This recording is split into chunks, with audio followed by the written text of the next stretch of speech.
படம் ரொம்ப ரொம்ப நல்லா இருந்தது. நான் வந்து யார் ரசிகரும் கிடையாது. விஜய் ரசிகர், அஜித் ரசிகர்லாம் கிடையாது. பட் நான் சொல்கிறேன், உண்மையிலே சரியான ஃபேன் படம். மாஸ் படம், பயங்கர மாஸ். எல்லாரும் தயவு செய்து தியேட்டருக்கு வந்து பார்க்கணும். ரொம்ப ரொம்ப நல்ல படம். எனக்கு வந்து 50 மங்காத்தாவும் 50 பில்லாவும் ஒன்றா பார்த்த மாதிரி இருந்தது. அவ்வளோ மாசான படம். ஆக்சுவலி மியூசிக், அப்புறம் டைரக்டர் எல்லாருக்குமே கிரெடிட்ஸ். நாட் ஜஸ்ட் அஜித், எல்லாருக்குமே கிரெடிட்ஸ். இந்த மேக்கர்ஸ், இந்த டீமுக்கு ஒரு பெரிய அப்ளாஸ். ஆக்சுவலி சூப்பர் படம். லுக்கு சொல்றீங்களா? அஜித்தே அழகுதாங்க. அஜித் எப்பவுமே அழகுதான். இப்போ ரொம்ப கூடுதல் அழகு. இப்போ அந்த ட்ரெஸ் எல்லாம் திருப்பி நான் வாங்கணும் என் பையனுக்கு. எங்க போய் தேடுறதுன்னு யோசிச்சுட்டு இருக்கேன். அவ்வளோ அழகு. காஸ்டியூம்ஸ்ல இருந்து யாரு ஹேர் ட்ரெஸ்ஸர்லாம் தெரியல, அவ்வளோ நல்லா பண்ணியிருக்காங்க. அஜித்தோட லுக்ஸ் வேற லெவல். இது மாதிரி தான் அஜித் திருப்பி படம் பண்ணணும் அப்படின்றது எங்களோட ஆசை.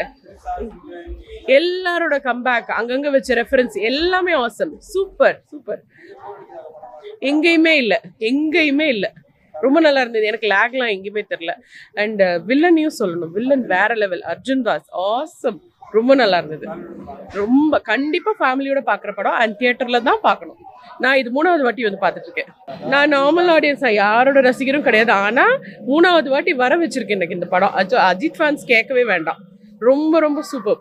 கண்டிப்பா எல்லாரும் வந்து பார்க்கணும். படம் ரொம்ப சிறப்பாக இருந்துச்சு சார். அஜித் ரசிகருக்கு மட்டும் இல்லை, பொதுவாக எல்லா ஆடியன்ஸுக்கும் சேர்த்து வந்து பக்காவான ஒரு மூவி. மாசாக இருக்குது. இல்லை, அஜித்தோட தீவிர ஃபேனு என்கிட்ட கேட்டிங்கன்னா நான் நல்லா இருக்குன்னு தான் சொல்லுவேன். பொதுவாகவே எல்லா ஃபேன்ஸ், மற்ற விஜய் ஃபேன்ஸ் கூட கொண்டாடுற மாதிரி ஒரு படமாக தான் இருக்குது. எல்லா ரசிகர்களுக்கும் ஏற்ற மாதிரி ஒரு நல்ல மூவி. லுக்கு பக்காவாக இருக்கும். அவர் எப்போவுமே சால்ட் அண்ட் பெப்பர் பக்காவாக தான் இருப்பார்.